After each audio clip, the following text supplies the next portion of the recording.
Midterms turned into finals. Freshman year turned into sophomore. Their relationship settled into something steady and warm, like sunlight through curtains. They had traditions, Thursday night convenience store runs, sharing earphones on jeepney rides, arguing over playlists, cooking instant noodles in the dorm at 1 a.m. and pretending it was gourmet. Eli learned that Marco hummed when he was focused. Marco learned that Eli got quiet when he was overwhelmed. They adjusted around each other naturally. When Marco's grandmother got sick and he had to go home for a week, Eli helped him pack, slipping small, sticky notes between his folded clothes. "You've got this. Call me when you land. Don't forget to eat." Marco found them one by one during the week away. He kept them in his wallet. When he came back, tired but smiling, Eli was waiting at the campus gate. They didn't care who saw when they hugged. The first "I love you" slipped out by accident. They were lying on the grass near the university chapel, watching clouds drift lazily overhead. Marco was rambling about a coding project, gesturing animatedly. Eli watched him, chest tight in the best way. "I love you," he said, interrupting him without meaning to. Silence. Eli's face burned. Sorry. I didn't mean to just."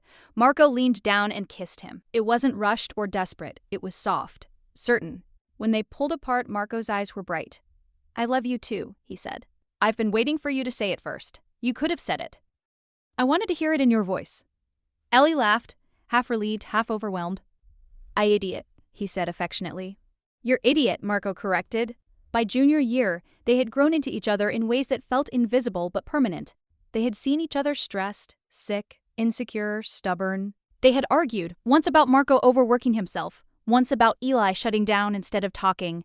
But they learned. "I'm not against you," Marco had said during one quiet reconciliation.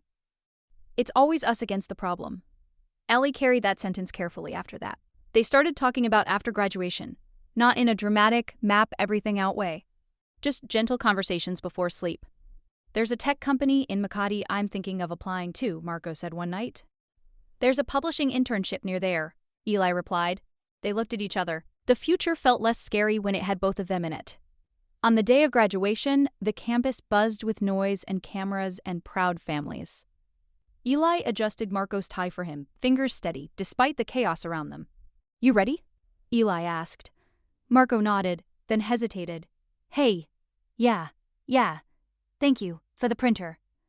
Ellie laughed. "You're still stuck on that? If it hadn't jammed, we might not have met." Ellie softened. It was a very emotional printer.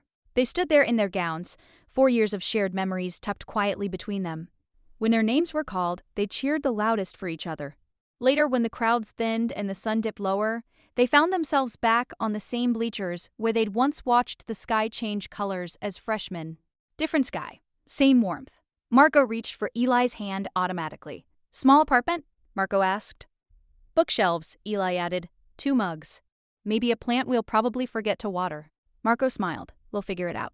They sat there, fingers intertwined, not as 2 uncertain freshmen anymore, but as 2 people who had chosen each other again and again in 100 small ways. Their love had never been loud.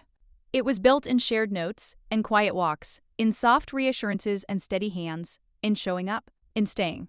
And as the sky turned orange once more, Eli leaned his head on Marco's shoulder. The future stretched out ahead of them. Unknown, imperfect, real.